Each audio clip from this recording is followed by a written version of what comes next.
Ok, bienvenue, installez-vous.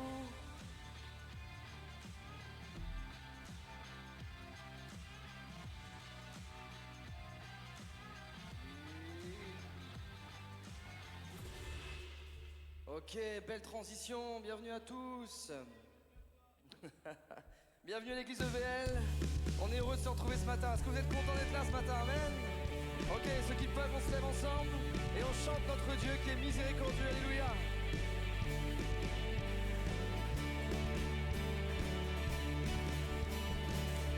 Miséricordieux, grâce incomparable, amour véritable, je t'exalte, tu es Yeshua, Dieu sauveur. Précieux Fils unique, beauté sans pareil, bergesse insondable, je t'exalte, tu es Yeshua, Dieu sauveur.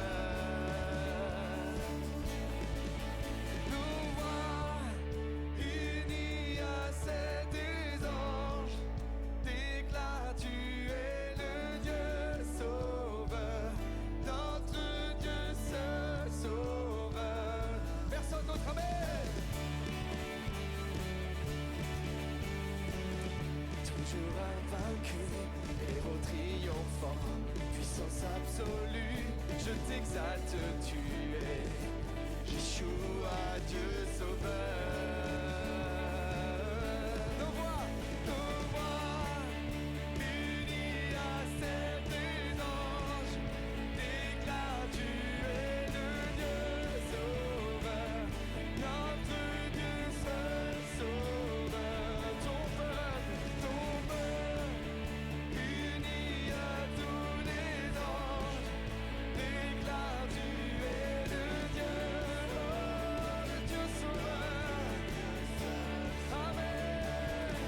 Comme ça, à toi la gloire, Seigneur. Amen.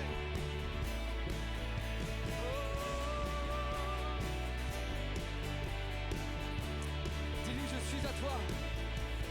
Je suis à toi, mon cœur ne bat que si tu vis en moi. Je suis à toi, je suis à toi, mon cœur ne bat que si tu vis en moi. Je suis à toi, Jésus. Je suis à toi, je suis à toi. Mon cœur ne bat que si tu vis en moi, Seigneur. Je suis à toi. Oh, je suis à toi, je suis à toi. Mon cœur ne bat. Jésus, je suis à toi.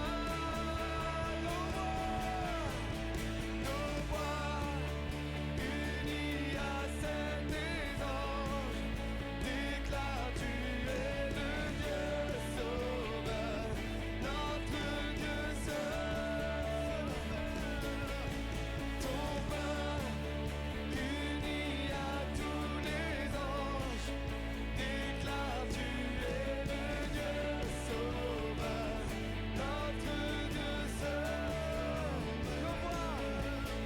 Nos voix, unis à celles des anges, déclarent tu es le Dieu sauveur. Nous proclamons le seul Dieu qui est. Ton peuple, uni à tous les anges, déclare tu es le Dieu sauveur, notre Dieu seul sauveur. Oh, alléluia,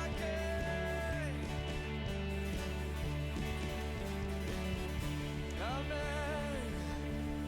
Est-ce qu'on peut reprendre ça? Nos voix, unies à celles des anges, déclarent tu es le Dieu sauveur, notre Dieu seul. Déclare-le ce matin sur ta vie, Dieu est le seul sauveur. Ton peuple, tous les anges déclarent tu es le Dieu sauveur, notre Dieu seul sauveur.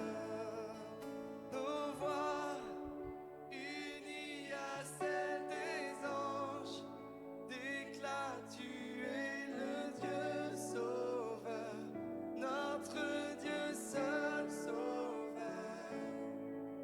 Ton peuple uni à tous les anges déclare tu es le Dieu sauveur, notre Dieu seul sauveur.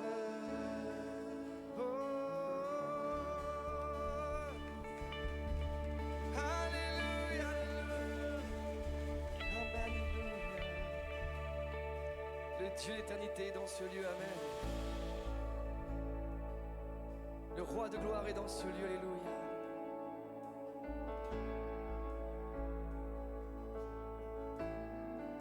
Le roi est dans ce lieu. Ses mains percées révèlent son amour. Le roi est dans ce lieu. Celui qui chasse la nuit pour toujours.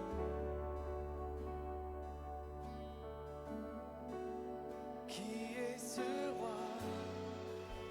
Qui est ce roi? Son nom est Jésus. Son nom est Jésus. Lumière du monde. En lui nous sommes libres. Puissant souverain. Son règne est sans fin. Lumière du monde. En lui nous sommes libres.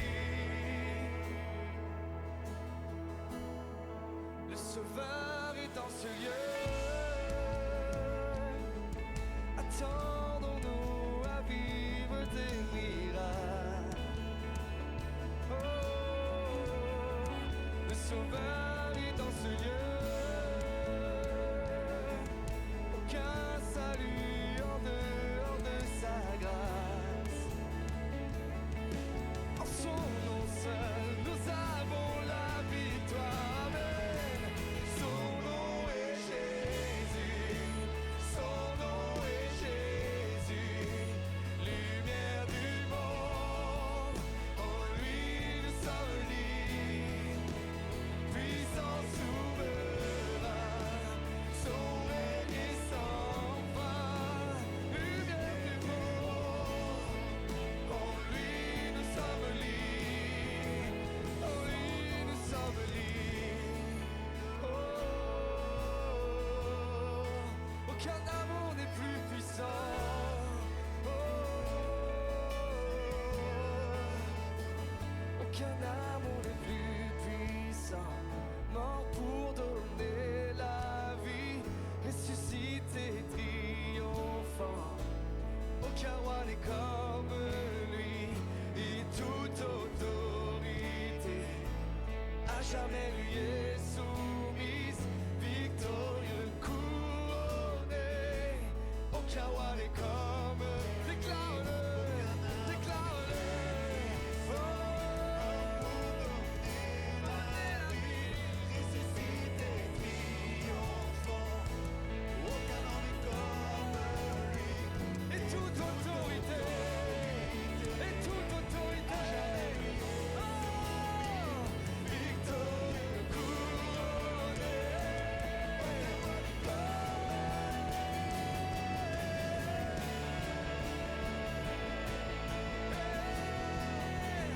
Il a tout pouvoir, il a tout pouvoir, son nom est Jésus, son nom est Jésus, lumière du monde, en lui nous sommes libres, puissant souverain, son règne est sans fin, lumière du monde, en lui nous sommes libres.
Déclare sur ta vie le nom de Jésus.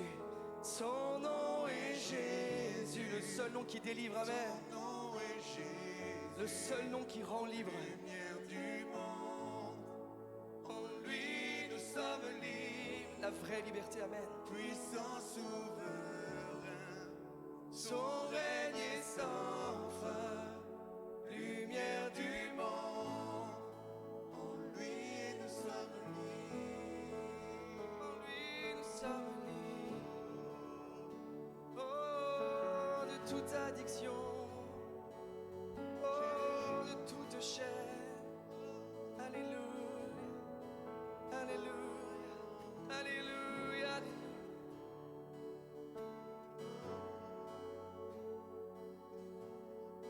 Ce matin, si tu veux être délivré de cette addiction qui est sur ta vie, le seul nom qui peut te délivrer, c'est le nom de Jésus.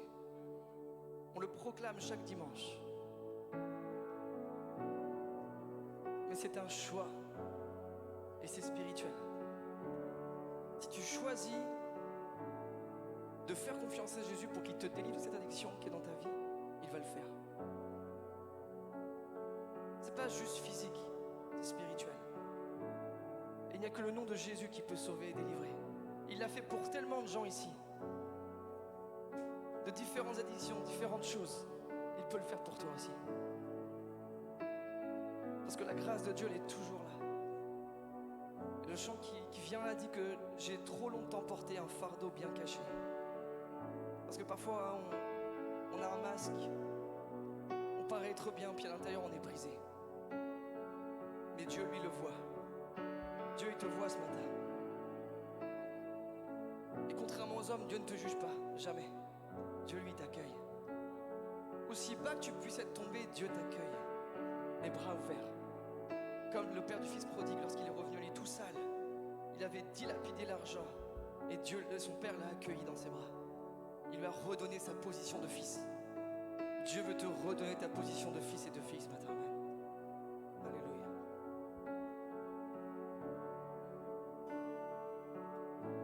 J'ai trop longtemps porté un fardeau bien caché. Tu ne m'as pas appelé pour seul le porter. J'entends ton invitation à m'abandonner. Maintenant je vois, je me livre à toi, car j'ai tant besoin de toi. Je cours vers le Père, poussé par sa grâce. Je ne me cache plus, je lui ferai face. Viens réparer mon cœur, viens penser mon âme. C'est vers le Père que je cours encore, et encore, et encore, et encore. Oh, oh, oh, oh.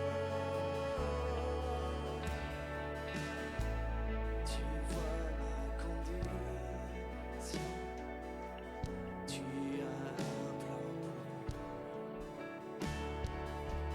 pour ton fils, ma rédemption. Pour toi aussi ce matin même. Oh, il a payé pour toi.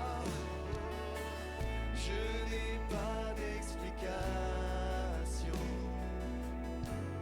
devant cet amour. Je ne comprends pas, je ne saisis pas, mais j'ai tant besoin de toi, Seigneur.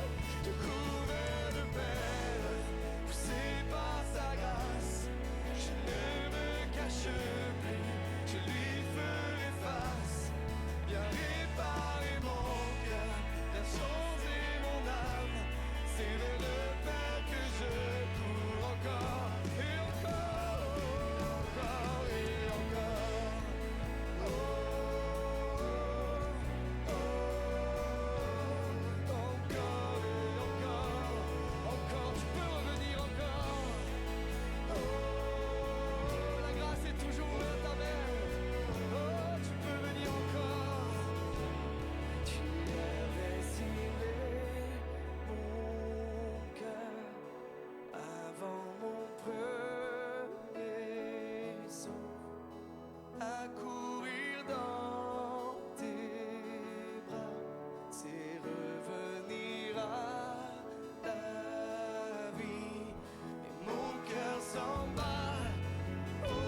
Si tu veux, élève ta voix ce matin.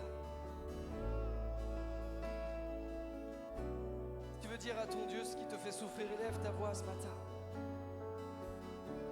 Les autres n'ont pas forcément besoin d'entendre ce que tu dis à Dieu, mais toi, élève ta voix. Alléluia, Alléluia.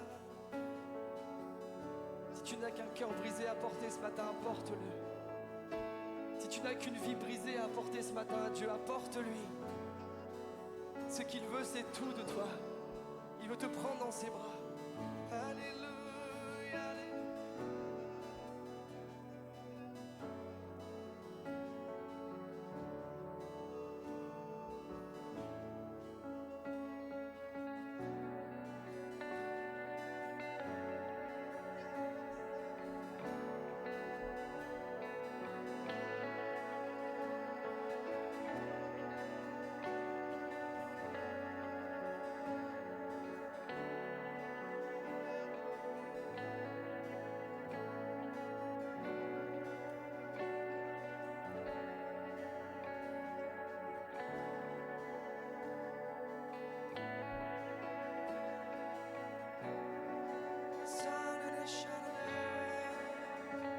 Sommes dans ta présence, Seigneur.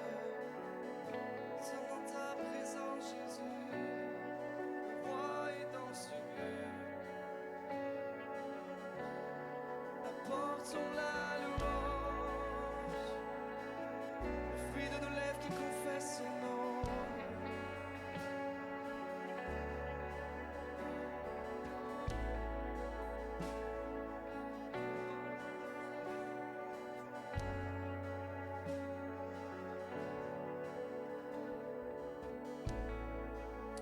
Alléluia Jésus.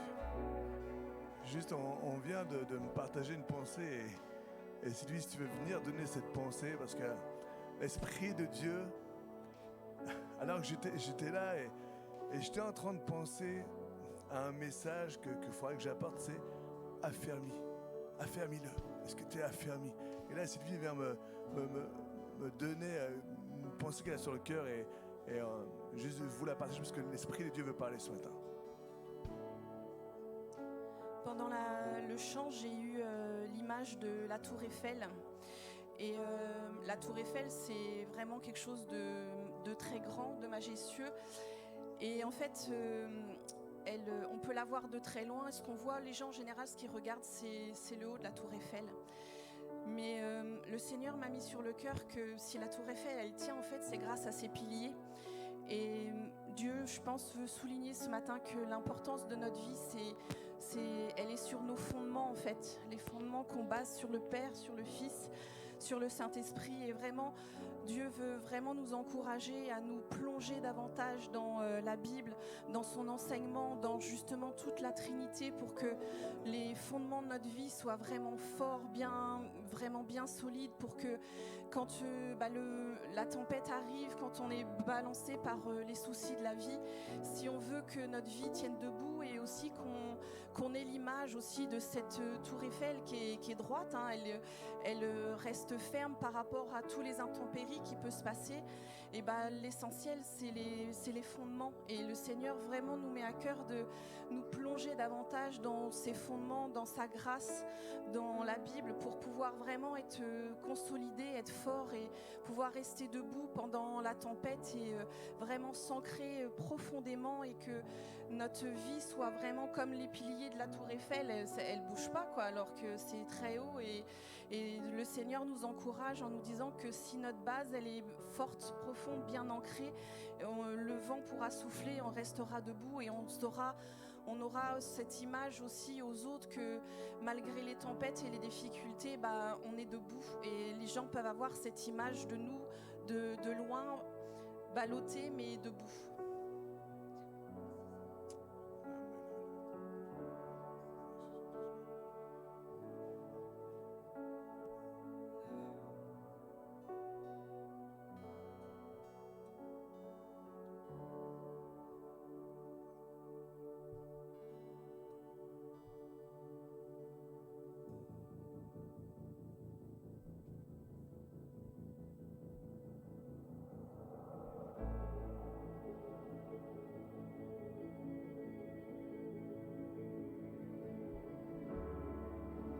l'Esprit de Dieu agit dans ce lieu ce matin.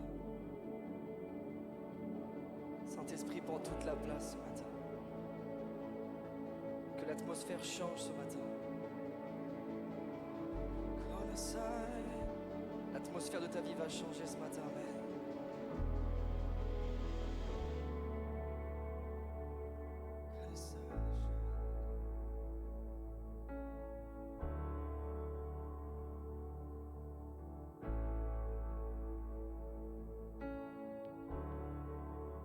L'atmosphère change maintenant,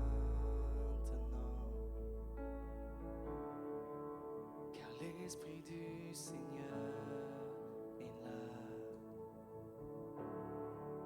C'est évident, Dieu est présent. Oui, l'Esprit du Seigneur est là. L'atmosphère change maintenant. Nous appelons ta présence, Seigneur. L'Esprit du Seigneur est là. C'est évident, Dieu est présent. Oui, l'Esprit du Seigneur est là. Répands-toi dans ce lieu et viens remplir nos cœurs. Ton amour nous entoure. Nous sommes venus pour toi, pour connaître ton cœur. Ton amour nous entoure.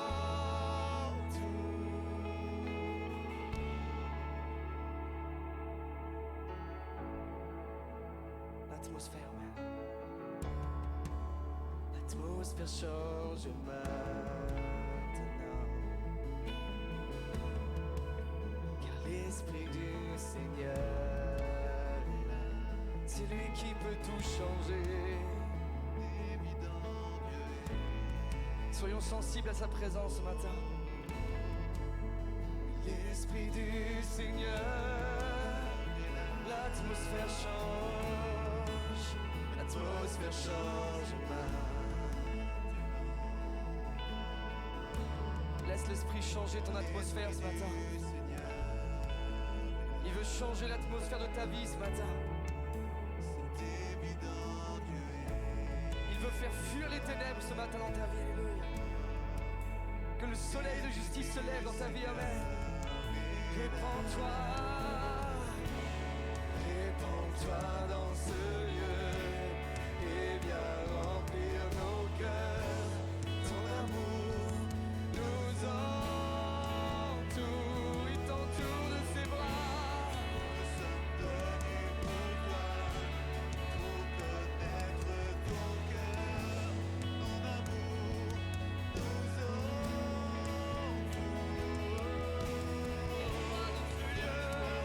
Répands-toi dans ce lieu et viens remplir nos cœurs. Ton amour nous entoure. Nous sommes venus pour toi, pour connaître ton cœur. Ton amour nous entoure.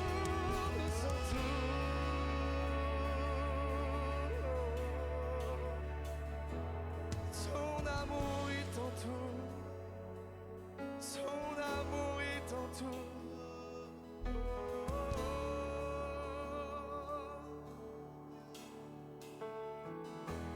Viens courir dans ses bras ce matin. Esprit de Dieu, Esprit de Dieu, rafraîchis-nous. Nous voulons ta présence. Que ton règne vienne, ta volonté ici comme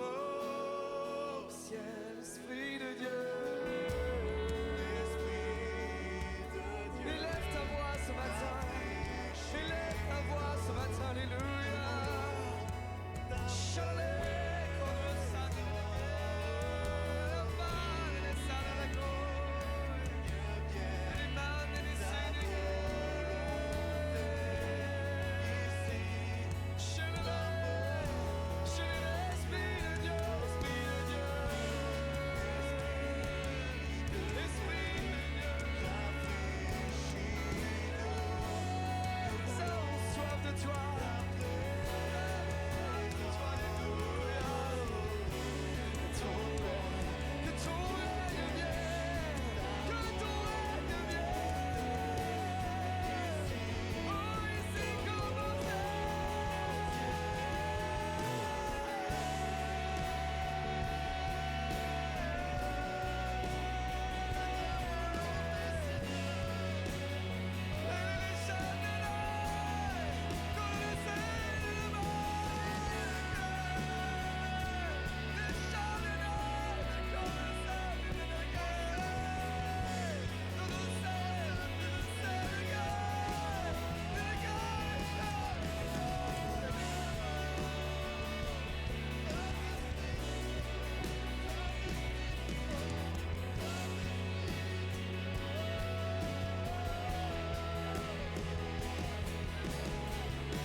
Peuple de Dieu, j'ai à cœur que, au-delà de la musique,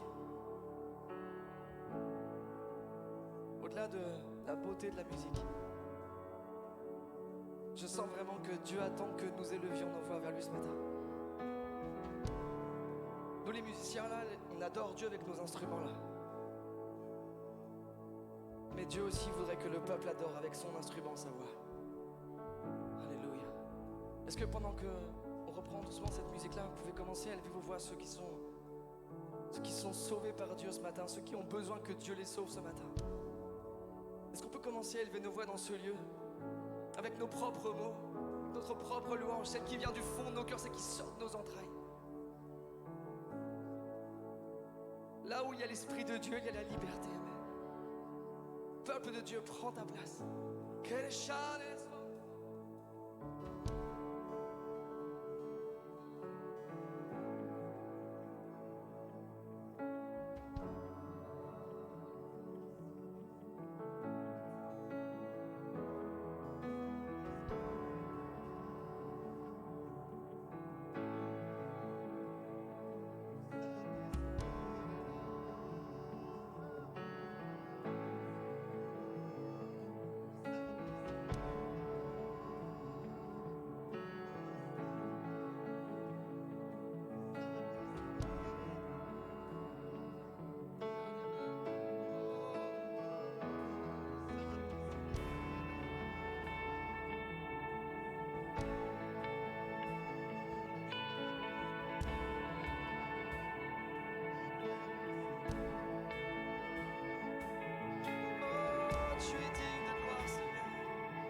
ce lieu,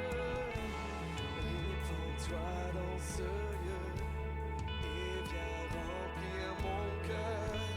Ton amour nous hante. Je suis venu pour toi, Seigneur, pour connaître ton cœur, ton amour nous hante. Répands-toi dans ce lieu, répands-toi dans ce lieu.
Alléluia.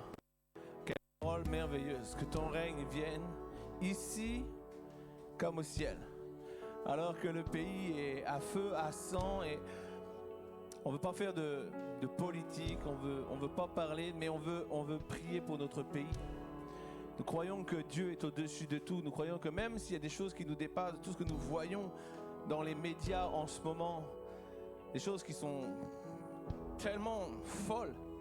Voir des enfants, des jeunes qui pillent, qui détruisent, qui cassent tout. On veut penser ce matin à notre pays. On ne peut pas rester dans l'église, entre nous, et faire comme si nous n'avions rien vu, rien entendu. Les faits sont tellement relayés, tellement présents. Alors que même hier, on passait en voiture dans Darnétal. Voiture brûlée. L'Église ne peut pas rester insensible des événements qui se passent. Sinon, c'est comme l'Église perd son mandat, qui est de prier pour notre nation, de prier pour notre pays. Et alors qu'avant qu'on entre dans la parole de Dieu, j'aimerais qu'on puisse ensemble, l'Église, vivre libre ce matin. Laissez nos idées de côté. Chacun va penser quelque chose à propos des situations que le pays vit en ce moment. Mais ce n'est pas ce qu'on vous demande. On vous demande ensemble, Église, est-ce qu'on peut prendre un temps alors qu'on chante, Seigneur, que ton règne vienne ici comme au ciel. Ton règne est un règne de paix. Ton règne est un règne d'amour. Ton règne est un règne d'ordre. Seigneur, alors que nous sommes là ce matin, l'Église Vivre Libre veut élever ton nom sur cette nation qui a besoin de toi, sur cette nation qui a perdu la foi, sur cette nation qui part en vrille. Seigneur, nous élevons nos voix ce matin.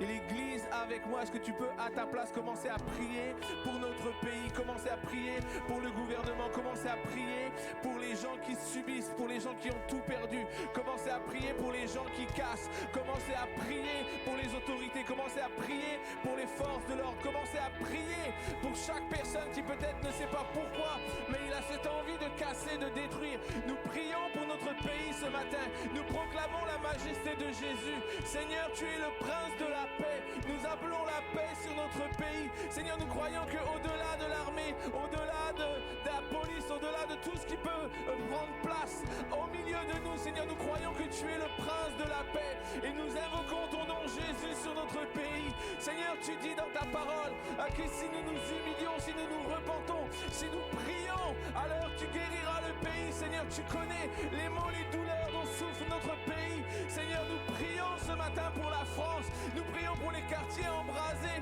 nous prions pour les gens qui ont tout perdu. Seigneur, nous prions ce matin parce que l'Église est concernée par le lieu où tu l'as placé. Et Seigneur, alors que nous sommes là ce matin, nos voix s'élèvent ensemble. Nous t'apportons la France ce matin. Nous t'apportons notre pays qui a besoin de toi, qui a besoin de la paix, qui a besoin d'un sauveur, qui a besoin d'un Seigneur. Père, nous prions ce matin ensemble, unis. Nous sommes un ce matin pour demander, Seigneur, que la paix puisse venir. Une paix qui est incompréhensible, une paix qui vient du ciel, une paix qui s'appelle Jésus-Christ. Seigneur, que ce matin ensemble, tu puisses recevoir notre prière. Nous nous tenons devant toi, Seigneur, et nous croyons que ce que nous demandons, nous l'avons déjà reçu parce que tu es Dieu. Parce que tu es Dieu, tu es au-dessus de tout. Et Seigneur, alors que ce matin, Seigneur, sans faire de politique, sans faire de prise à partie, mais nous prions, Seigneur, que ta paix descende. Nous prions pour que ces émeutes s'arrêtent. Nous prions, Seigneur, pour que ta gloire vienne. Seigneur, que le nom de Jésus soit la solution pour notre nation. Nous prions ce matin, au nom puissant de Jésus-Christ, mort et ressuscité, afin que chacun puisse recevoir la grâce, afin que chacun puisse recevoir la paix. Seigneur, merci. Merci pour qui tu es et la gloire seule te revient à toi. Tu es Jésus-Christ, le Fils du Dieu vivant. Amen. Alléluia. C'est un plaisir de vous avoir ce matin. Je vous invite à prendre place. Asseyez-vous. Quelle joie d'être dans la maison du Seigneur. On n'est pas bien ici. Ah là là là. On a eu un problème technique toute la matinée, on a cherché à réparer, ça ne marche pas. Les lumières sont emballées, on ne contrôlait plus rien. Alors on s'excuse si vous les avez eues dans les yeux. Mais on a cherché pendant 1 heure là, le pourquoi du comment et nous ne l'avons pas trouvé. Alors nous avons décidé d'arrêter les lumières. J'espère que vous me voyez bien. Et j'espère qu'à la vidéo, Daddy ne sera pas trop déçu de la qualité de l'image. C'est notre dernier dimanche avec vous. Alors on est heureux de le passer avec vous. Et j'ai un message sur mon cœur pour vous ce matin. Et c'est un message vraiment qui s'appelle « Garder la vision ». Le titre complet, c'est « Garder la vision quand il faut se séparer ». Mais j'ai coupé à garder la vision. J'ai dit, si on met quand il faut se séparer, ils vont déjà commencer tous à pleurer. À peine on a commencé, ils ne vont pas écouter le message. Donc ça s'appelle garder la vision. Mais c'est vraiment bon. Mais avant ça, quelques annonces pour vous. Juste pour vous rappeler que le mercredi soir, nous avons la réunion de prière ici à 19h, à 20h. Tous les mercredis, c'est la réunion de prière. Pour vous rappeler également que vos ados sont en ce moment en bivouac à la campagne et ça se passe plutôt pas mal. J'ai eu des échos, apparemment ils sont noctambules. C'est ça qu'on dit quand on ne dort pas? Non, ils aiment la vie de la nuit. Alors, tout va bien, les moniteurs sont encore entiers, pas trop fatigués. Vos ados prennent bien soin de nos moniteurs et ça c'est génial. Je vous rappelle également que ce matin, il n'y a pas de personne à la nurserie. Donc si vous avez des bébés et que vous voulez utiliser la nurserie, il faut que vous alliez vous-même aussi à la nurserie pour garder les bébés. Donc si éventuellement 1 ou 2 parents veulent le faire avec les bébés, ce serait génial. Et une annonce technique, vous savez qu'avec l'église, on fait les actions sociales, on ramasse les linges, les vêtements. Et on me demande de vous dire, quand vous avez du linge, ne le déposez pas dans l'église, dans les locaux, mais il y a une benne qui est juste au fond du parking, il y a une benne dans laquelle vous pouvez basculer tous vos vêtements. C'est plus simple, ça évite de faire des allers et des retours. Voilà pour les annonces. J'aimerais entrer tout de suite dans mon message qui s'appelle, je dis tiens les lumières remarchent, non c'est juste ma diapo qui, waouh, garder la vision quand il faut se séparer. Et j'aimerais ça vraiment parler avec vous de l'apôtre Paul dans le livre des Actes, le chapitre 20, les versets 17 à 38, un texte un peu long, mais un texte sur lequel on va baser ce matin notre message. Le texte nous dit ceci: de milliers, Paul fit convoquer les anciens de l'église d'Éphèse. Quand ils l'eurent rejoint, il leur déclara: « Vous savez quelle a toujours été ma conduite à votre égard depuis le jour de mon arrivée en Asie. J'ai servi le Seigneur en toute humilité, dans les larmes, au milieu des épreuves que m'ont valu les complots des Juifs. Je n'ai rien négligé de ce qui pouvait être utile. Au contraire, j'ai prêché, je vous ai instruit en public comme en privé.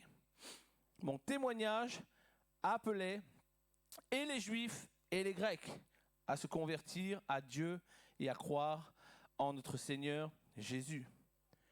Maintenant, prisonnier de l'Esprit, me voici en route vers Jérusalem. Je ne sais pas quel y sera mon sort, mais en tout cas, l'Esprit Saint me l'atteste de ville en ville, chaîne et détresse m'y attendent. Je n'attache d'ailleurs vraiment aucun prix à ma propre vie. Mon but, c'est de mener à bien ma course et le service que le Seigneur Dieu m'a confié, rendre témoignage de l'évangile de la grâce de Dieu. Désormais, je le sais bien, voici que vous ne reverrez plus mon visage, vous tous parmi lesquels j'ai passé en proclamant le règne. Je peux donc l'attester. Aujourd'hui devant vous, je suis pur de sang du sang de tous. Je n'ai vraiment rien négligé. Au contraire, c'est le plan de Dieu tout entier que je vous ai annoncé. Prenez soin de vous-même et de tout le troupeau dont l'Esprit Saint vous a établi les gardiens. Soyez les bergers de l'Église de Dieu qu'il s'est acquise par son propre sang. Je sais bien qu'après mon départ s'introduiront parmi vous des loups féroces qui n'épargneront pas le troupeau De vos propres rangs surgiront des hommes aux paroles perverses qui entraîneront les disciples à leur suite. Soyez donc vigilants, vous rappelant que nuit et jour, pendant 3 ans, je n'ai cessé dans les larmes de reprendre chacun d'entre vous. Et maintenant, je vous remets à Dieu et à sa parole de grâce, qui a la puissance de bâtir l'édifice et d'assurer l'héritage à tous les sanctifiés. Je n'ai convoité l'argent, l'or ou le vêtement de personne. Les mains que voici, vous le savez vous-même, ont pourvu à mes besoins et à ceux de mes compagnons. Je vous l'ai toujours montré, c'est en peinant de la sorte qu'il faut venir en aide aux faibles et se souvenir de ces mots que le Seigneur Jésus a lui-même prononcés. Il y a plus de bonheur à donner qu'à recevoir. Après ces paroles, il se mit à genoux avec eux tous et pria. Tout le monde alors éclata en sanglots et se jetait au cou de Paul pour l'embrasser. Leur tristesse venait surtout de la phrase où il avait dit qu'il ne devrait plus revoir son visage. Puis, on l'accompagna jusqu'au bateau. Voici l'histoire de Paul, voici l'histoire des adieux de Paul à l'église d'Éphèse. Et ce récit prend place dans un contexte d'adieu où l'apôtre Paul, après avoir passé 3 années avec l'église d'Éphèse, le texte dit, il convoque les anciens de l'église afin de leur exprimer, afin de leur apporter ce que le Saint-Esprit le conduit à faire et également de partager avec eux un moment de communion pré-départ. C'est le moment, je vais m'en aller, je vais partir. Le Saint-Esprit me presse pour une autre saison pour ma vie, qui sera peut-être la dernière saison de ma vie. Mais avant tout cela, je veux passer du temps avec vous, je veux partager avec vous, je veux me tenir à vos côtés et je veux parler. Et j'aimerais dire ceci, le temps des adieux et des au revoir est parfois un soulagement ou une bénédiction quand les rapports sont compliqués ou conflictuels entre les gens. Mais c'est toujours finalement un moment de déchirement, un moment de douleur, un moment d'épreuve pour des gens qui s'aiment et qui ont partagé des joies, des peines, des combats et des victoires. Des gens qui ont marché ensemble, qui ont dit on est coude à coude dans tout ce que nous traversons. Nous le traversons ensemble, nous nous soutenons ensemble. Et lorsque tu as vécu 3 années comme Paul l'a vécu avec les chrétiens d'Éphèse, le moment où Paul dit je m'en vais, ce n'est pas un moment de réjouissance. C'est un moment de tristesse. Et dans son discours solennel aux anciens d'Éphèse, Paul fait finalement une rétrospective, on l'a lu ensemble, de son attitude, de son pastorat. Et il indique également les orientations pour l'avenir, pour la communauté chrétienne d'Éphèse. Et Paul convoque les anciens. Et on a souvent habitude dans les églises de définir un peu les anciens. Nous avons le collège des anciens, mais j'aimerais poser cette question, qui sont les anciens ? Alors que Paul adresse son discours aux anciens, j'aimerais te dire ce matin, les anciens de l'Église, au-delà même de la mention dans l'équipe pastorale, au-delà même du titre qu'on a établi sur des gens, qui sont les anciens ? Les anciens sont les garants de l'Église, ils sont les surveillants, ils sont les protecteurs de l'œuvre, ils sont les dispensateurs du salut par la grâce, ils sont les porteurs de la parole de Jésus-Christ, mort et ressuscité pour le salut de quiconque croit. Et Paul parle des anciens, mais Paul parle aussi du service, diaconia, d'où le mot diacre a été établi. Et il parle du service comme, dans le verset 24, il dit lui-même, il dit, le service dans lequel j'ai moi-même été appelé. Alors, qui sont les anciens ? Parce que tous ces mots, finalement, ils évoquent une bonne gestion de l'Église, de l'Assemblée. Ils parlent du gouvernement de l'Église. Ils parlent de la sagesse, du service désintéressé d'une communauté pour amener le nom de Jésus à être élevé. Alors, qui sont les anciens ? Finalement, les anciens, c'est quoi ? C'est qui ? Les anciens de l'Église sont des gens impliqués dans le service et dans la croissance de l'Église. Les anciens de l'Église sont des dirigeants, les anciens de l'Église sont des serviteurs, les anciens de l'Église sont des gens qui portent un bon témoignage, les anciens de l'Église sont des gens qui ont à cœur l'Église parce que le but que nous avons ensemble, c'est de manifester Jésus-Christ. Paul dira, j'ai prêché Jésus-Christ et Jésus-Christ seul. Alors qui sont les anciens de l'Église ? Les anciens de l'Église, c'est vous tous. vous tous qui faites avancer le royaume de Dieu, vous tous qui portez à cœur l'Église. Et je sais qu'il y a des gens qui disent, mais moi je ne porte pas grand-chose dans l'Église. Ok, il n'est pas trop tard pour t'investir. Tu as un service à donner pour le Seigneur. Tu peux avancer avec Dieu. Parce que les anciens de l'Église sont tous ceux qui sont impliqués dans le service et dans la croissance de l'Église, des dirigeants aux serviteurs, aux simples membres qui est là, qui dit bonjour à tous ceux qui rentrent. Nous sommes les surveillants et les garants de l'Église. Le désir de voir l'Église s'établir puissamment passe par une bonne gestion et par un service de cœur désintéressé. Ce n'est pas au sujet de moi. Est-ce qu'on t'a appelé ancien? Non. Mais est-ce que tu agis pour le bien de l'Église? Oui. Tu es considéré comme tel. Je sais que des fois, tu dis des choses, puis ça comme jette un pavé dans la mare, parce que dans le fonctionnement, on dit il y a des pasteurs, il y a des anciens, il y a des diacres. Mais nous sommes tous appelés, nous aimons l'Église de Christ. Nous servons l'Église de Christ. Et à cause de cela, notre désir, c'est de porter un bon témoignage. Notre désir, c'est de faire avancer le royaume de Dieu. Nous sommes considérés comme des anciens de l'Église. Nous sommes de ceux qui marchons pour que l'œuvre de Dieu avance. Le désir de voir l'Église, je le redis, s'établir, passe par une bonne gestion, un service de cœur désintéressé. Mon seul but, ma seule mission, c'est faire des disciples de Christ.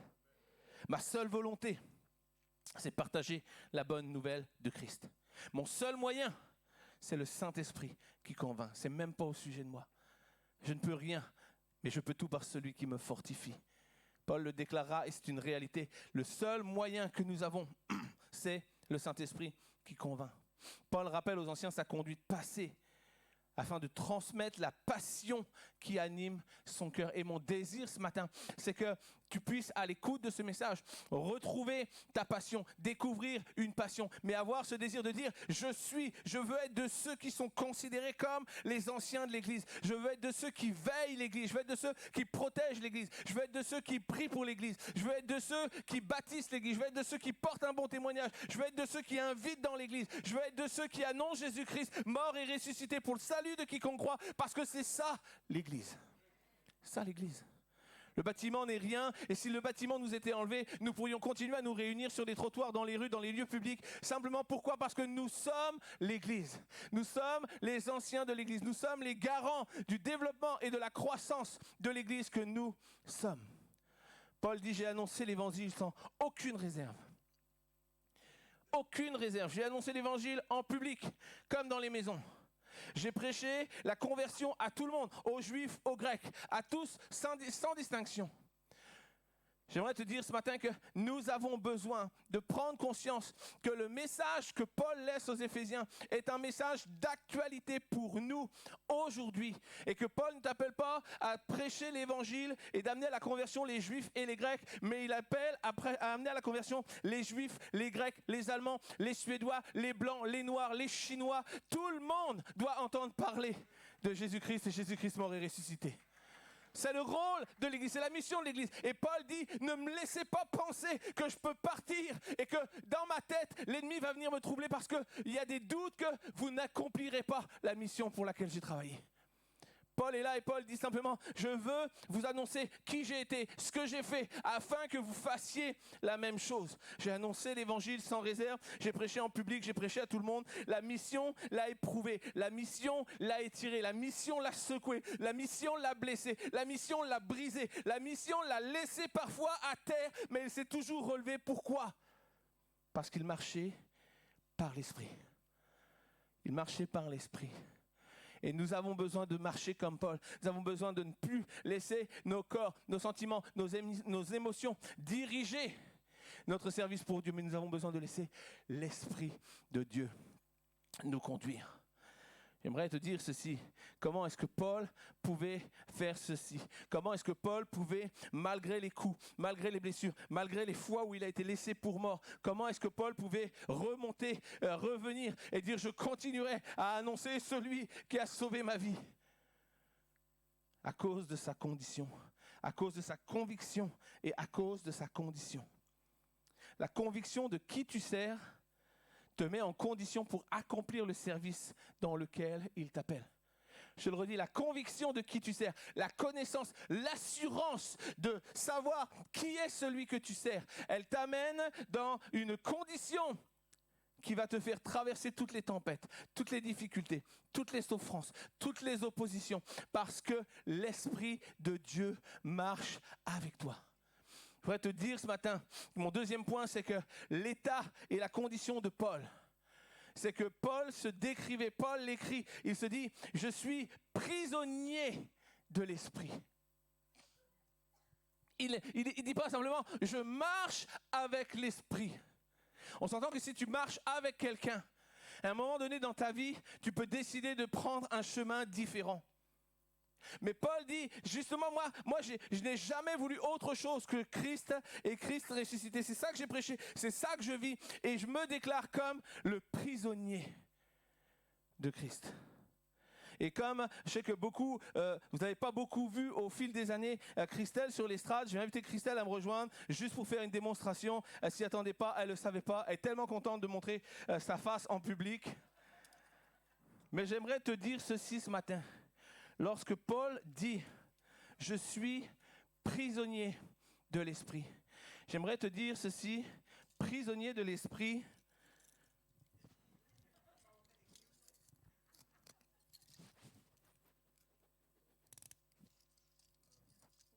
prisonnier de l'Esprit, c'est décider que je ne me détacherai pas.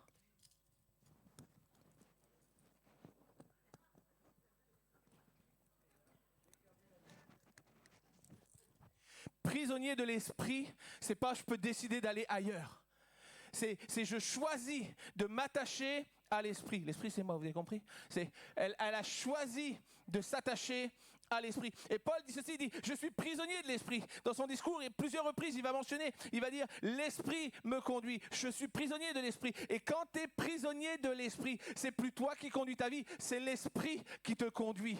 C'est à des endroits, des moments où tu ne vas pas vouloir aller. Il y a des lieux que tu ne vas pas vouloir fouler. Mais lorsque tu es prisonnier de l'Esprit, tu n'as pas d'autre choix que d'aller là où l'Esprit te mène. Et tu marches avec l'Esprit. Tu ne peux pas te détacher de l'Esprit. Ou plutôt, tu ne veux pas, parce que la réalité, c'est que nous pouvons décider, je vais me détacher, c'est trop dur, c'est trop compliqué, je souffre trop, on m'a trop battu, on m'a trop opposé, on m'a trop laissé pour mort, je vais arrêter, je vais décider de me détacher. Elle a le choix de se détacher. Mais elle sait, et Paul savait que le meilleur était de marcher avec le Saint-Esprit. Parce que même lorsque tu ne vas pas à l'endroit où tu veux, tu sais qui marche avec toi. Et même lorsque tu t'attendais à aller à droite, mais que l'Esprit dit, on va à gauche ensemble. Tu sais que même si la souffrance se présente devant toi, l'Esprit marche avec toi. Et tu sais, et Paul savait que lorsque les attaques allaient venir, l'Esprit ne marcherait plus à côté d'elle. Tu n'as pas le droit d'aller où tu veux. Je te dis, c'est l'Esprit qui décide. Paul savait, et Christelle sait que lorsque l'épreuve vient, lorsque la souffrance vient, marcher avec l'Esprit fait que tu reçois la protection de l'Esprit. Personne ne peut aller autrement. Je te libère. Lorsque tu marches prisonnier de l'Esprit, tu vas où l'Esprit te mène, mais l'Esprit est celui qui te protège. L'Esprit est celui qui prépare le chemin. L'Esprit est celui qui conduit ta vie. Nous avons besoin de réaliser que nous avons besoin de marcher non plus à côté de l'Esprit, mais de marcher prisonnier, attaché à l'Esprit. Si le Saint-Esprit ne conduit pas ta mission, elle est contrainte à échouer. Tôt ou tard, la difficulté va te faire céder. Tôt ou tard, la difficulté va te faire craquer. Mais si tu marches avec cette assurance que tu es prisonnier de l'Esprit, alors le Saint-Esprit sera la source de ta réussite, sera la source de tout ce que tu entreprendras. Parce que l'Esprit de Dieu, c'est la clé de la réussite de Paul. C'est le Saint-Esprit duquel il était rendu prisonnier. Quand tu es prisonnier, tu n'agis pas par tes propres choix, mais tu te laisses conduire. Tu te laisses emmener tel un captif, tel un prisonnier. Ils sont en train de galérer pour enlever les menottes. C'est bon? Je te dis, quand tu es prisonnier de l'Esprit, tu ne te libères pas comme ça. Quand tu marches prisonnier de l'Esprit, tu déclares, j'ai pas d'autre choix, je peux pas m'opposer, même si c'est pas ce que je voudrais, même si c'est compliqué, je capitule avec la décision du Saint-Esprit. La décision de Paul le rendait dépendant de Dieu. Et la série de biens immobiliers, il dit les vêtements, l'or, l'argent, tout ce qui représentait les traditions juives, la richesse des nations païennes. Lui, il dit, j'ai pas demandé à personne d'être à l'origine de ce que je recevais. J'ai jamais convoité les biens de personne parce Paul savait que lorsqu'il bâtissait pour une cause céleste. Et que lorsque tu bâtis pour une cause céleste, les ressources et la provision viennent du ciel. L'Esprit était son pourvoyeur et rien de cette terre ne pouvait l'aider à bâtir. Le Saint-Esprit, c'est lui qui lui donnait le succès, c'est lui qui lui donnait la réussite, c'est lui qui lui donnait la provision pour son ministère, pour ses affaires, pour ses échanges, pour ses projets. Il marchait prisonnier du Saint-Esprit. Quelqu'un doit entendre ce matin que Dieu t'appelle à être prisonnier du Saint-Esprit. Peut-être tu te plains aujourd'hui, tu regardes ta vie, tu dis c'est tellement pas ce que je voulais. Et Dieu te dit, si tu te laisses attraper, si tu décides de te mettre prisonnier du Saint-Esprit, tu vas voir les choses se transformer. Lui n'a convoité les biens de personne. L'Esprit était son pourvoyeur. Il lui a donné la réussite, il lui a donné le succès et il expérimentait quotidiennement ce qu'il avait annoncé aux Corinthiens lorsqu'il dit dans 2 Corinthiens 12 au verset 9, il dit « Ma grâce te suffit car ma puissance s'accomplit dans la faiblesse. Je me glorifierai donc bien plus volontiers de mes faiblesses afin que la puissance de Christ repose en moi. » Paul dit « Je suis tellement rien, je suis tellement faible. » Tellement minable, je suis tellement incompétent. Mais alors que je me suis attaché à l'Esprit de Dieu, mes faiblesses deviennent puissance parce que ce n'est plus au sujet de moi, mais c'est au sujet de lui. Paul était quelqu'un qui connaissait ce qu'était que de marcher par l'Esprit. Et nous avons besoin aujourd'hui pour avancer. Alors que le texte de ce message nous dit, le titre de ce message nous dit, garder la vision. C'est toujours compliqué de garder la vision lorsque quelqu'un se sépare, lorsque quelqu'un s'en va, lorsque on a l'habitude de voir toujours la face du pasteur Seb sur l'estrade, puis il est où maintenant, puis qu'est-ce qu'il fait, puis qu'est-ce qu'il devient. J'aimerais te dire que lorsqu'on est attaché, lorsqu'on est prisonnier de l'esprit, on ne dépend pas des gens qui sont là, on ne dépend pas des gens qui partent, on ne dépend pas des gens qui viennent, on dépend du Saint-Esprit. On est ensemble conduits pour une même vision, on est ensemble conduits pour une même moisson. Et alors que nous voyons que Paul était dépendant de Dieu, Paul était peut-être bien à Éphèse, mais vient le moment où Dieu lui met à cœur, l'Esprit lui met à cœur, c'est le moment de partir. C'est le moment de partir. Parce qu'il y a tellement mieux si tu pars. Il y a tellement mieux pour toi, tellement mieux pour eux. Il y a un impact qu'il va avoir et même lui, il sait qu'il part et l'Esprit lui dit, il va y avoir des souffrances. Mais lui dit, c'est pas au sujet des souffrances, c'est au sujet de là où tu me veux et pour ce que tu me veux. Et je marcherai avec toi. Combien s'entendent avec moi que lorsque Dieu dit, l'Esprit me convainc qu'il va y avoir des troubles, il va y avoir des difficultés, il va y avoir des souffrances. Combien sont d'accord avec moi que Paul aurait très bien pu dire, je vais rester ici, on est bien ici. Mais lorsque tu es prisonnier de l'Esprit, tu marches par l'Esprit. Tu laisses l'Esprit te conduire, tu laisses l'Esprit t'amener là où il l'a décidé.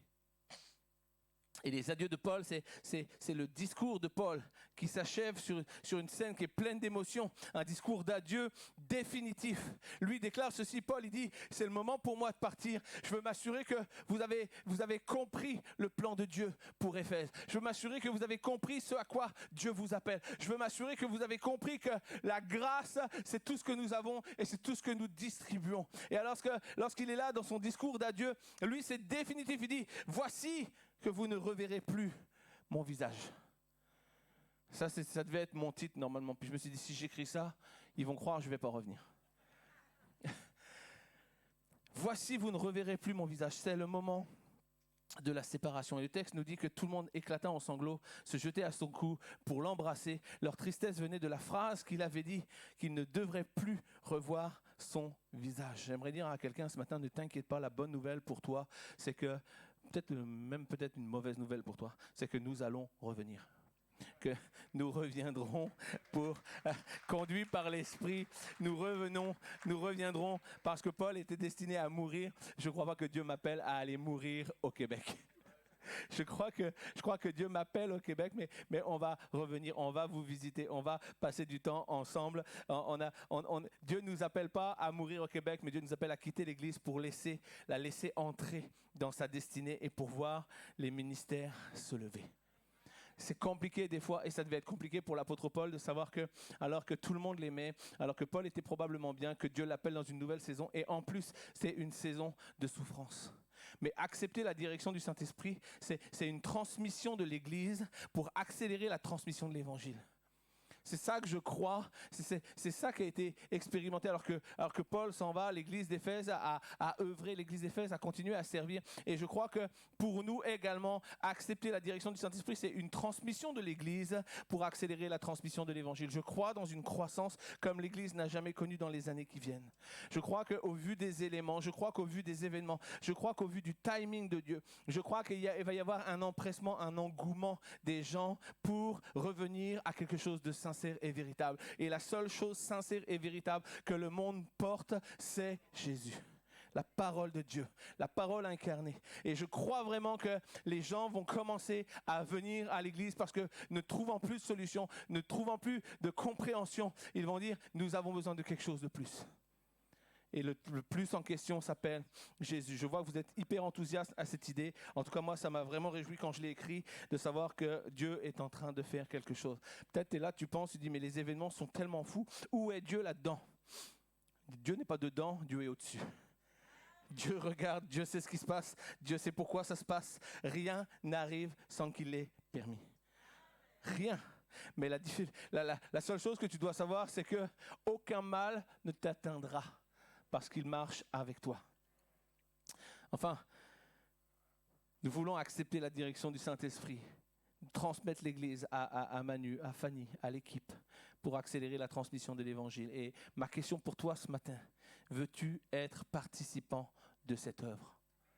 Ça, c'est ni plus ni moins. Je pense que c'est ni plus ni moins l'interrogation que Paul avait dans sa tête.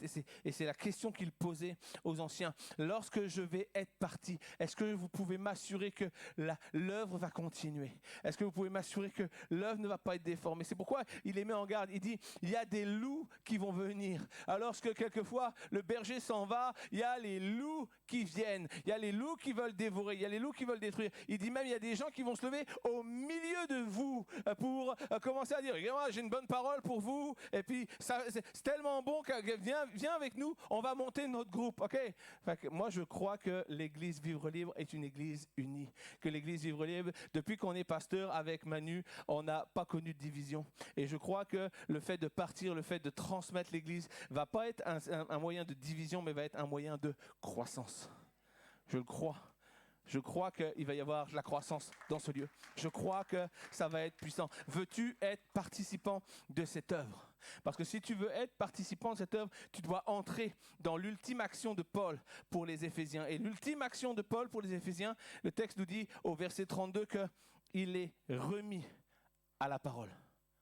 Et nous avons besoin d'être remis à la parole.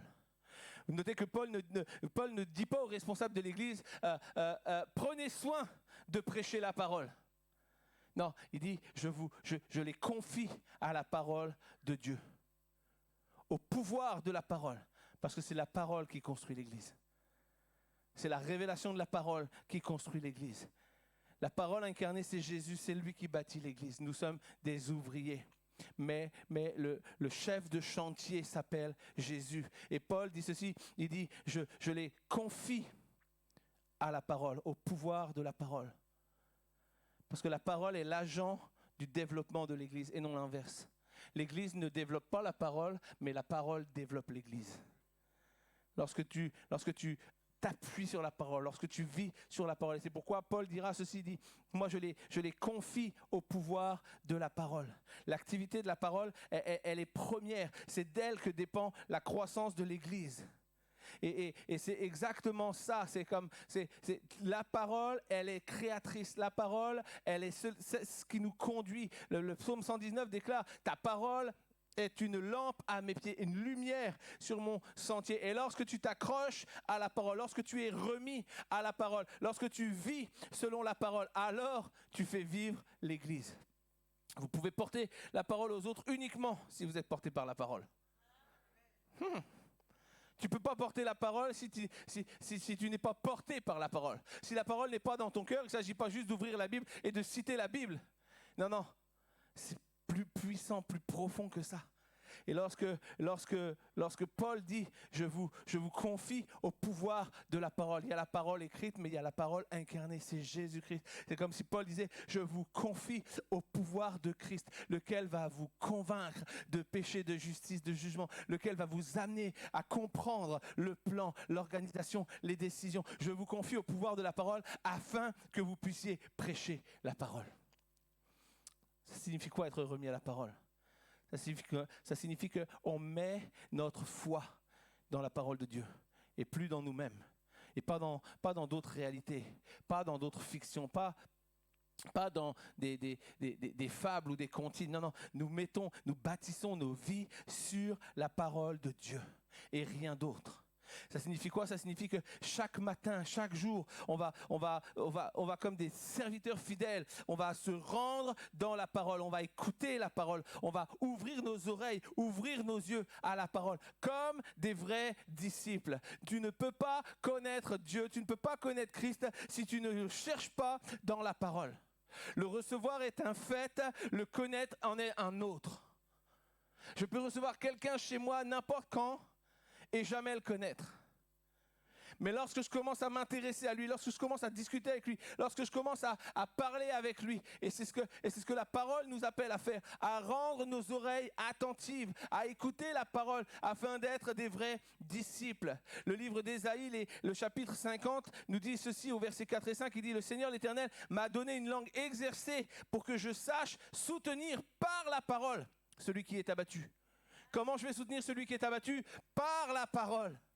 Il éveille chaque matin, il éveille mon oreille pour que j'écoute comme écoute un disciple. Le Seigneur l'Éternel m'a ouvert l'oreille et je n'ai point résisté, je me suis point retiré en arrière. Que chaque matin, vous laissez le Seigneur vous ouvrir l'oreille sans résister. Nous avons besoin, tu as besoin pour bâtir l'église de demain, tu as besoin d'être bâti sur la parole.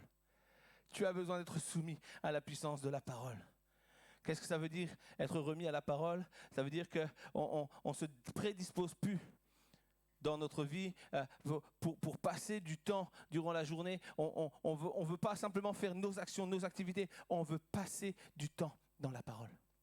On veut connaître plus, on veut connaître la parole de Dieu parce que la parole de Dieu, c'est ce qui nous fortifie. La parole de Dieu, c'est ce qui nous donne les réponses. La parole de Dieu, c'est ce qui nous permet d'être percutants lorsque nous témoignons. Jean 15,7 nous dit « Si vous demeurez en moi et que mes paroles demeurent en vous, demandez ce que vous voudrez et cela vous sera accordé. » Tellement, tellement bon de réaliser ce que la parole nous enseigne. Nous avons besoin de planter la parole en nous. Jacques 1, 21. C'est pourquoi, rejetant toute souillure et tout excès de malice, recevez avec douceur la parole qui a été plantée en vous et qui peut sauver vos âmes. Recevez la parole qui a été plantée en vous. Quelquefois, tu dis, mais moi, je ne sais pas c'est quoi la parole. La parole a été plantée en toi. Laisse juste l'Esprit t'éclairer à cette parole. Parce que la parole est déjà en toi. Nous avons besoin de prendre conscience que si nous voulons voir l'Église grandir, nous avons besoin d'être bâtis, établis sur la parole. Enfin, mon point de conclusion de mon message de ce matin, c'est la mission de l'Église d'Éphèse laissée par Paul. La mission de l'Église d'Éphèse laissée par Paul et c'est la mission de l'Église d'EVL laissée par Seb, transmise à Manu, transmise à chacun d'entre vous afin de continuer l'œuvre. Le texte nous dit ceci et Paul déclara, et je pense qu'il y a eu un moment très solennel lorsqu'il a prononcé cette phrase, il dira « Prenez soin de vous-même et de tout le troupeau dont l'Esprit Saint vous a établi les gardiens. Soyez les bergers de l'Église de Dieu qu'il s'est acquise par son propre sang. » Soyez les bergers de l'Église de Dieu qu'il s'est acquise par son propre sang. Il a payé un prix que personne n'aurait payé pour bâtir l'Église. Et Paul dira aux Éphésiens ceci, c'est ma phrase pour vous ce matin. Soyez les bergers de l'Église. Ne soyez pas des loups. Ne soyez pas des conteurs de fables. Soyez les bergers de l'Église, parce que l'Église a une valeur que tu ne peux pas comprendre. L'Église a une valeur que c'est tellement inestimable que Dieu a payé, il l'a acquise de son propre sang. Et Paul dit ceci, il dit, je vous ai établi comme gardien. Comme gardien. Si je te confie mon téléphone et que je te dis, peux-tu me garder mon téléphone? Tu vas garder mon téléphone, tu vas le protéger, tu vas le sécuriser. Ou peut-être tu n'en as rien à faire, tu vas le laisser dans un coin, puis quelqu'un va le chipper et on ne reverra jamais mon téléphone. Mais Dieu t'appelle à être le gardien. Dieu t'appelle ce matin à être le protecteur. Dieu t'appelle à être celui qui va veiller, à celui qui va protéger. Il annonce la venue de loups, il annonce la venue de conteurs de fables, de prédications, de déviance face à l'enseignement que le Maître avait laissé, que Jésus avait laissé. Et il fait cette mise en garde dans son discours d'adieu. Mais j'aimerais te dire ceci, reste appuyé, reste fondé. Cherche à t'affermir sur la parole de Dieu, sur la parole, la vérité, sur Jésus lui-même. Parce que la transmission de l'Évangile, c'est la transmission de Christ lui-même. Lorsque tu t'appuies sur la parole, tu t'appuies sur Christ. Lorsque tu transmets la parole, tu transmets Christ. L'Évangile est toujours vivant, aujourd'hui comme hier. Pendant que j'invite l'équipe des musiciens à venir me rejoindre, j'aimerais juste qu'on puisse, un instant avant de conclure, réaliser l'appel de Paul, peut-être les angoisses de Paul, quant à ce qui allait venir pour lui et quant à ce qui pouvait se passer pour l'Église. Et c'est pourquoi Paul va appuyer sur ces points. Et Paul va dire, prenez soin de vous-même. Premièrement, ne cherche pas à prendre soin du troupeau si tu n'es pas bien toi-même. Il dira, prenez soin de vous-même. Tu es la première personne de qui tu dois prendre soin. Parce que quelqu'un en santé fait des gens en santé. Mais quelqu'un qui est brisé fait des gens qui vont être brisés. Quelqu'un qui est méchant fait des gens qui vont être méchants. Et l'apôtre Paul dira aux Éphésiens, il dira, prenez soin de vous-même. Assurez-vous de qui est celui qui vous conduit. Assurez-vous d'être affermis sur la parole écrite et sur la parole faite chair. Assurez-vous que tout marche pour vous. Parce que votre mission numéro 2, c'est de prendre soin du troupeau dont l'Esprit vous a appelé, établi les gardiens. Nous avons besoin d'être bien nous-mêmes en premier afin de prendre conscience que Saint-Esprit m'appelle à être le gardien de l'Église. Saint-Esprit m'appelle à veiller mes frères, mes sœurs. Le Saint-Esprit m'appelle à regarder les gens autour de moi. Le Saint-Esprit m'appelle à voir que mon frère ou ma sœur est en souffrance, en difficulté. Le Saint-Esprit m'appelle à voir qu'un tel est dans le besoin, un tel est dans les larmes. Et je ne peux pas m'empêcher d'aller voir, on dit comment je peux t'aider, comment je peux te permettre d'aller mieux, quels sont tes soucis, en quoi on peut prier avec toi. Soyez les gardiens, soyez les protecteurs de vous-même et les protecteurs du troupeau, parce que l'Esprit Saint vous établit ce matin comme les gardiens de l'Église Vivre Libre. Nous avons à prendre ce fardeau sur notre cœur, parce que c'est la mission de l'Église.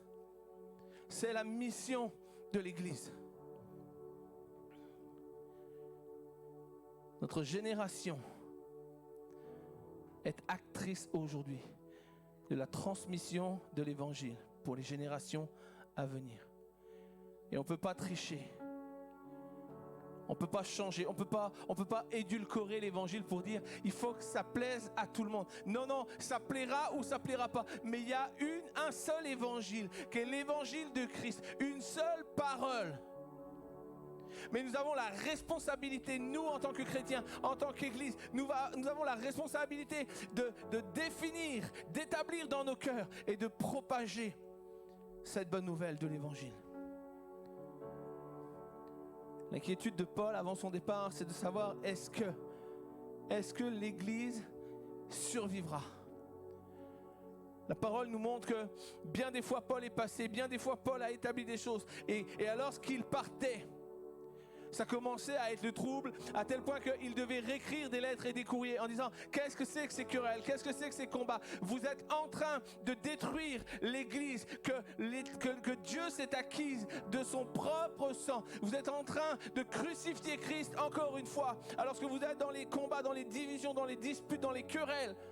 Lorsque tu dis « Je suis de Paul, moi je suis d'Apollos. » Non, nous sommes de Christ ensemble. Nous élevons le royaume de Christ et nous élevons le nom de Jésus. Peu importe celui qui t'a parlé du salut. Ton salut n'est pas en lui, ton salut est en Christ. Et en tant que bons ouvriers, nous avons cette responsabilité de ne jamais oublier que nous sommes les gardiens de l'Église. Souvent les gens vont dire, nous sommes les membres de l'Église. Oui, tu es un membre de l'Église, mais tu es avant tout le gardien de l'Église.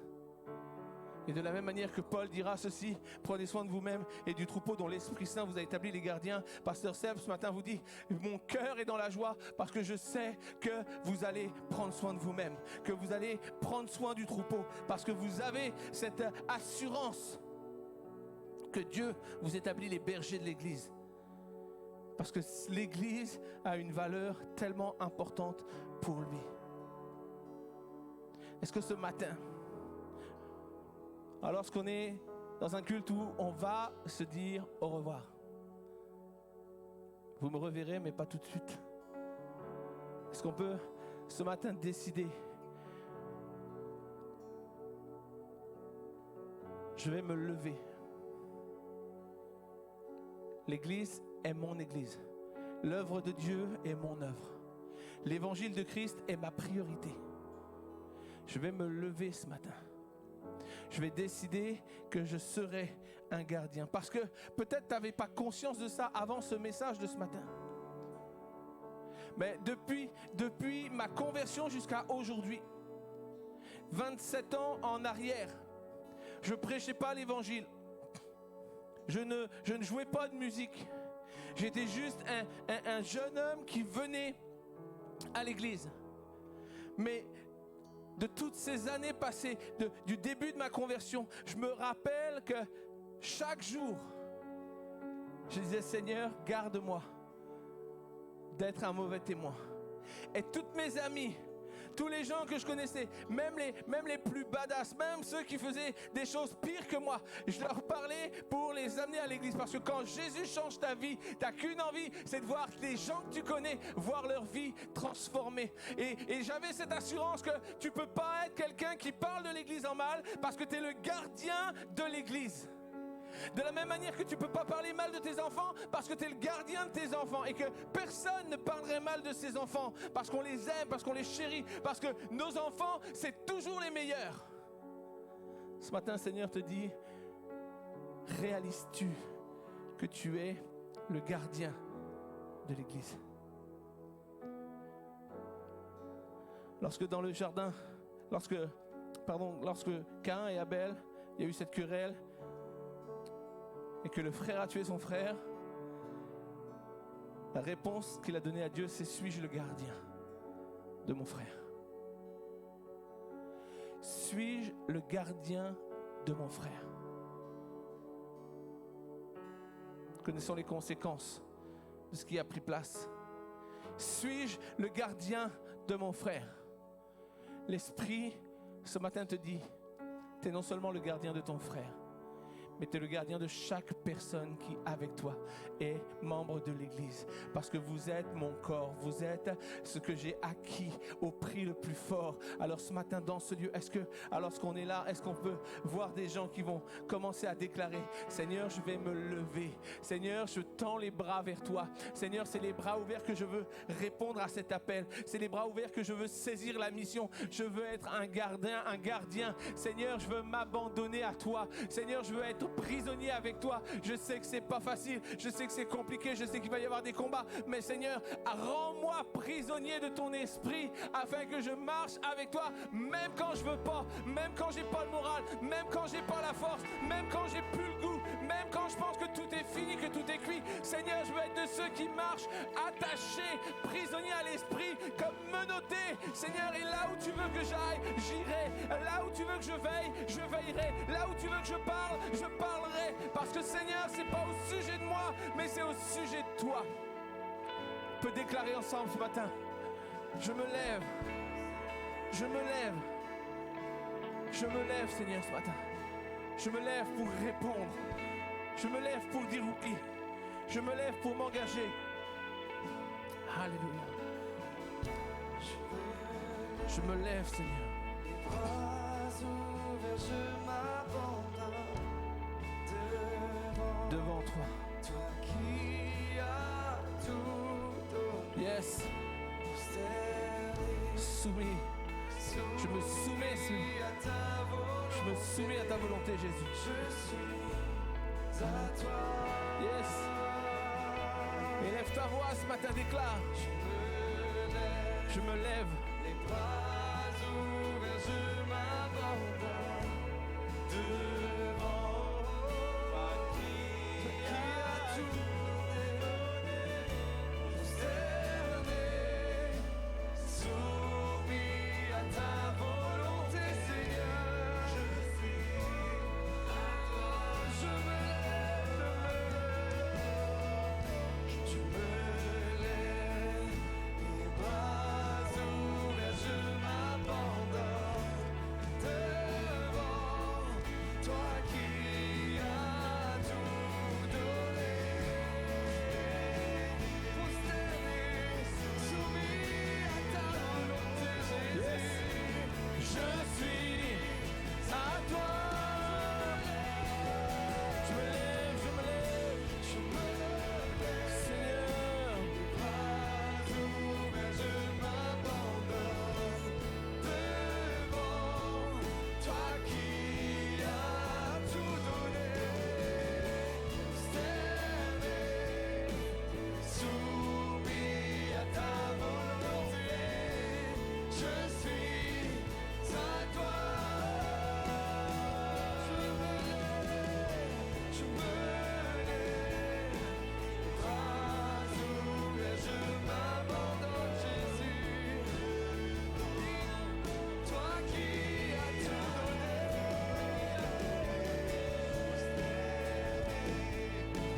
soumis à ta volonté, Jésus. Alléluia. Je suis à toi, je suis à toi, je suis à toi. Je suis à toi, je suis à toi. Je suis à toi.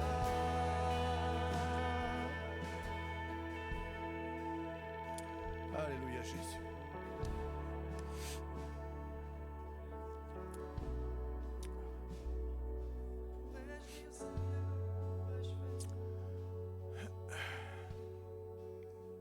Merci, Saint-Esprit. Seigneur, tu es bon.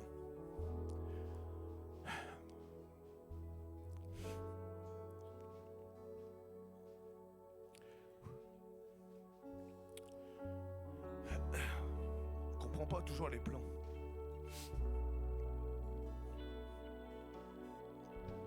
Mais on fait confiance à Dieu. Et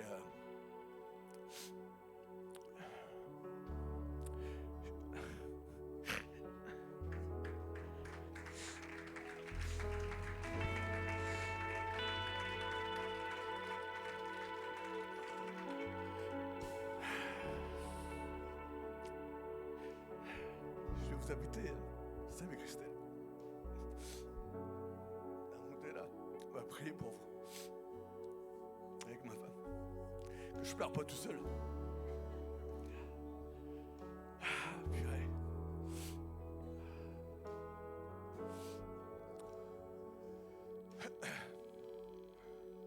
On veut vraiment vous laisser partir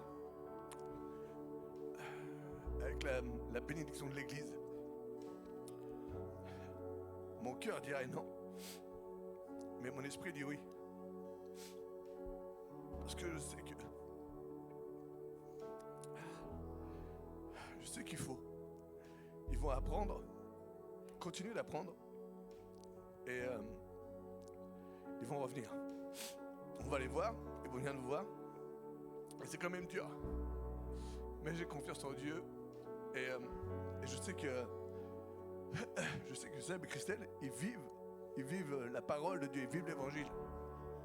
Et si l'église elle est là aujourd'hui comme ça, c'est aussi parce que ils ont été le moteur. L'Esprit de Dieu s'est servi d'eux, se sert d'eux. Il va se servir d'eux aussi.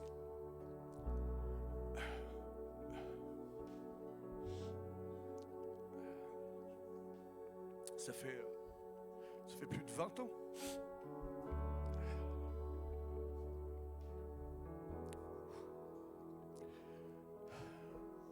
Et on a vu Seb et Christelle grandir spirituellement.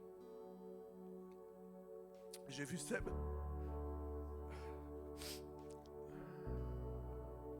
prendre des décisions pas faciles pour l'église.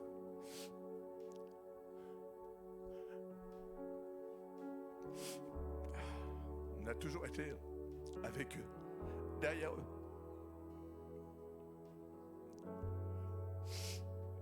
Excusez-moi. Parce que je sais que la famille Bunel a un cœur qui sert Dieu et qui aime Dieu. Et on l'a vu aussi à travers ses enfants. On le voit à travers ses enfants. La valeur que tu as, tu la donnes à tes enfants. Et quand je vois les 3 gars, je me dis juste que Dieu est avec la famille.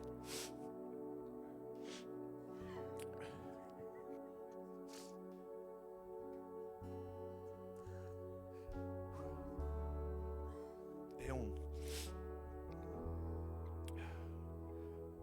connaît la valeur, mais on a aussi un Dieu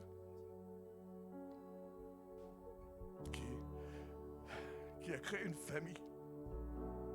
Et cette famille, c'est vous, avec nous et avec eux. Alors la chance qu'on a, c'est qu'ils parlent juste au Canada et qu'ils ne sont pas morts. Ok? Donc ça, c'est bien déjà. Merci Seigneur, c'est bon. Et qu'ils vont revenir, parce que Zeb a eu dans son cœur aussi la conviction qu'il doit partir, mais il a cette conviction aussi qu'il doit revenir. Donc voilà, c'est comme ça, il y a une phase, il y a une étape qu'on doit prendre, et merci Saint-Esprit de nous donner la force là aujourd'hui aussi là. Il y a une étape parce qu'en fait, on pleure, mais c'est une joie.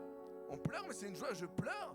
Alors oui, je suis triste humainement, mais je sais que c'est une joie parce que derrière, et arrêtez de tous pleurer aussi, je vois que des visages qui pleurent là. Encouragez-nous. Et je sais que derrière là, je sais que derrière il y a une force qu'on n'arrive pas à comprendre aujourd'hui, qui est la puissance du Saint-Esprit qui est là, qui est avec eux et qui va agir.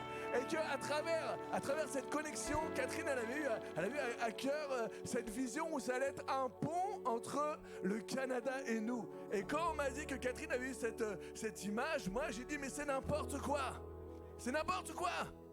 Parce que moi je ne prendrai pas l'église. Il n'y aura pas de pont avec moi, ça c'est sûr.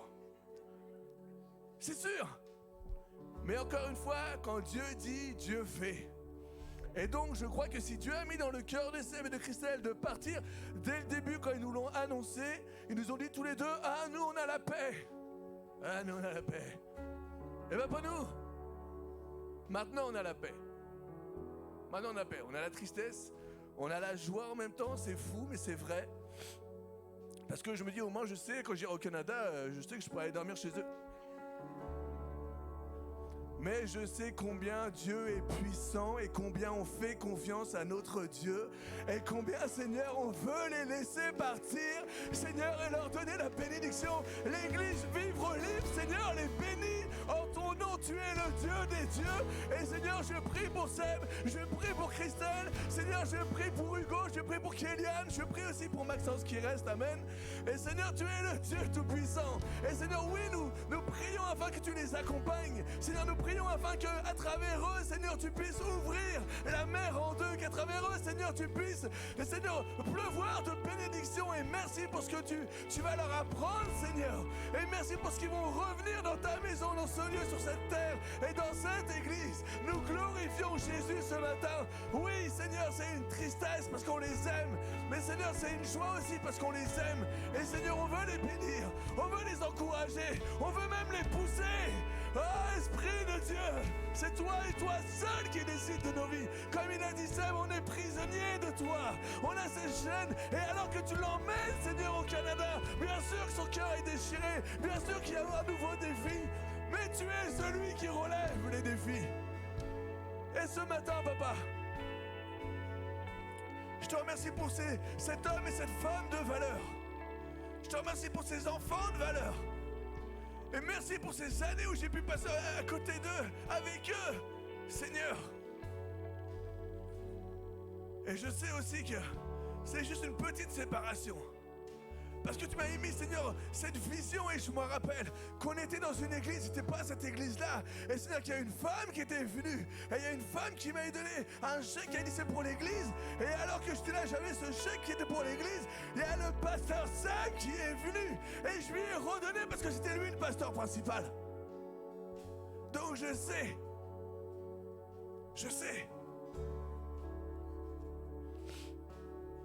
que c'est pas fini.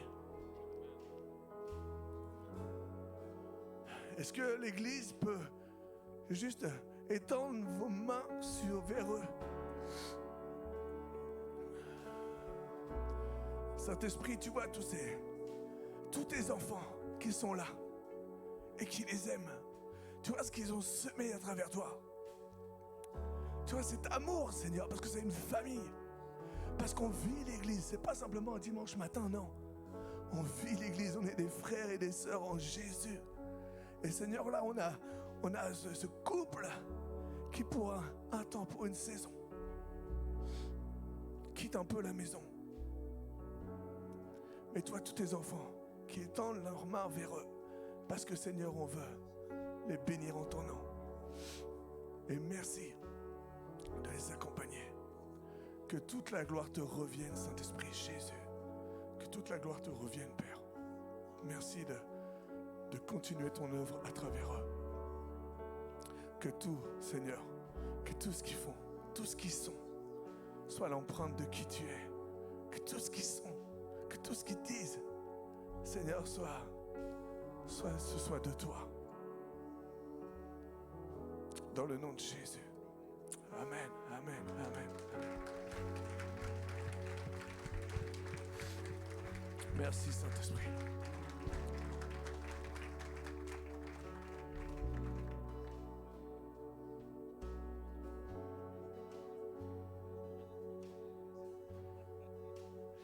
Amen, merci.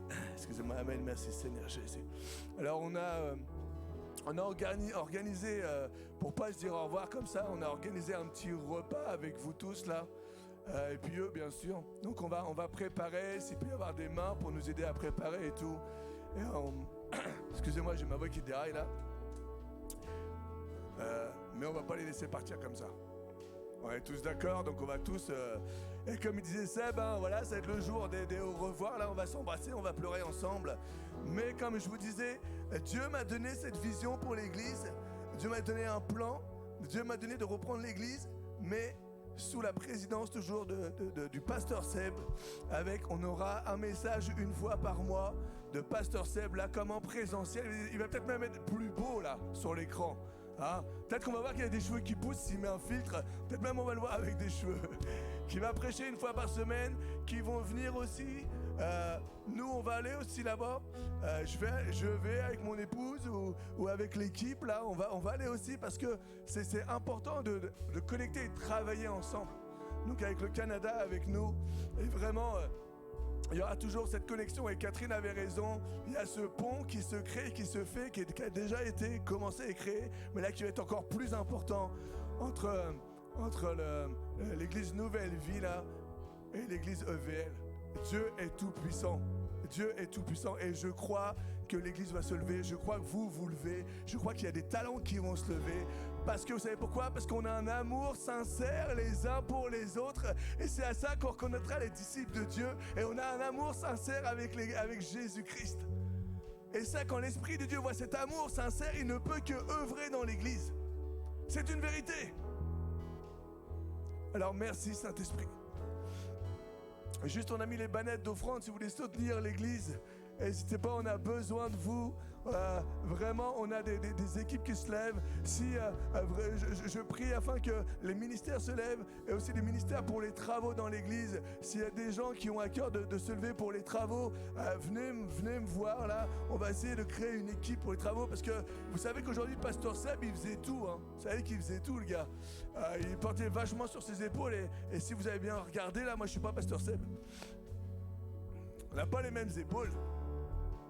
On a presque la même coiffure, mais pas les mêmes épaules. Donc merci Saint-Esprit. On a besoin de vous dans différents secteurs. Levez-vous, ce que disait Seb, levez-vous pour l'Église. On est appelé, l'Église, Jésus est appelé à impacter davantage. L'Esprit de Dieu est appelé à impacter davantage. Alors merci Saint-Esprit. Amen. Donc je vous remercie. Seb et Christelle, ils vont se tenir certainement au fond pour faire des bisous et vous dire à bientôt. Et donc s'il y a une équipe qui peut mettre en place un petit peu les petites tables et tout pour qu'on puisse manger ensemble. Amen. Soyez bénis, soyez encouragés et on vous aime. On vous aime. Au nom de Jésus. Amen. Amen. Merci la louange.